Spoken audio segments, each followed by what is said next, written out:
Let me introduce Amanda Gorman, our nation's first ever National Poet Laureate.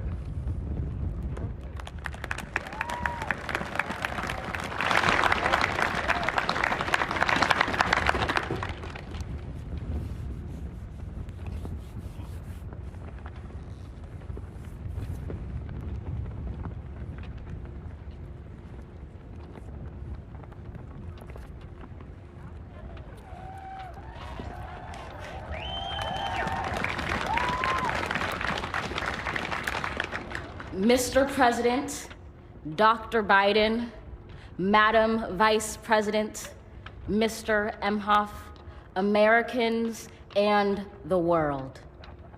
When day comes, we ask ourselves, where can we find light in this never-ending shade? The loss we carry, a sea we must wade. We've braved the belly of the beast. We've learned that quiet isn't always peace, and the norms and notions of what just isn't always just is. And yet the dawn is ours before we knew it. Somehow we do it. Somehow we've weathered and witnessed a nation that isn't broken, but simply unfinished. We, the successors of a country and a time where a skinny black girl descended from slaves and raised by a single mother can dream of becoming president, only to find herself reciting for one. And yes, we are far from polished, far from pristine, but that doesn't mean we are striving to form a union that is perfect. We are striving to forge our union with purpose, to compose a country committed to all cultures, colors, characters, and conditions of man. And so we lift our gazes not to what stands between us, but what stands before us. We close the divide because we know to put our future first. We must first put our differences aside. We lay down our arms so we can reach out our arms to one another. We seek harm to none and harmony for all. Let the globe, if nothing else, say this is true. That even as we grieved, we grew, that even as we hurt, we hoped, that even as we tired, we tried, that we'll forever be tied together, victorious, not because we will never again know defeat, but because we will never again sow division. Scripture tells us to envision that everyone shall sit under their own vine and fig tree, and no one shall make them afraid.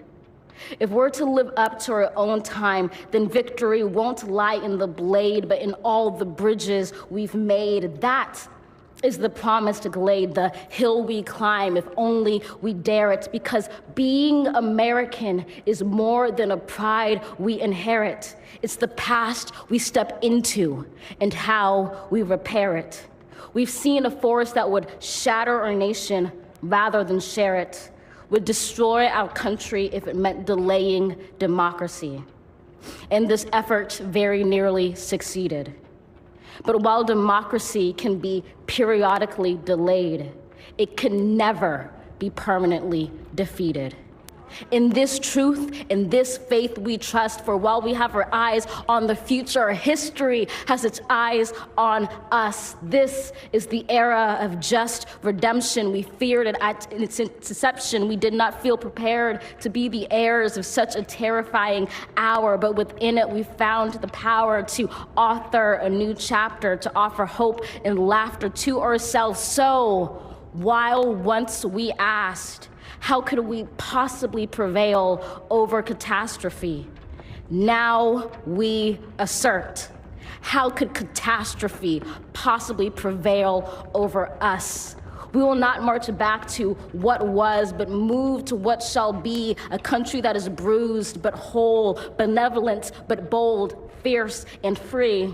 We will not be turned around or interrupted by intimidation, because we know our inaction and inertia will be the inheritance of the next generation. Our blunders become their burdens. But one thing is certain: If we merge mercy with might and might with right, then love becomes our legacy and change our children's birthright.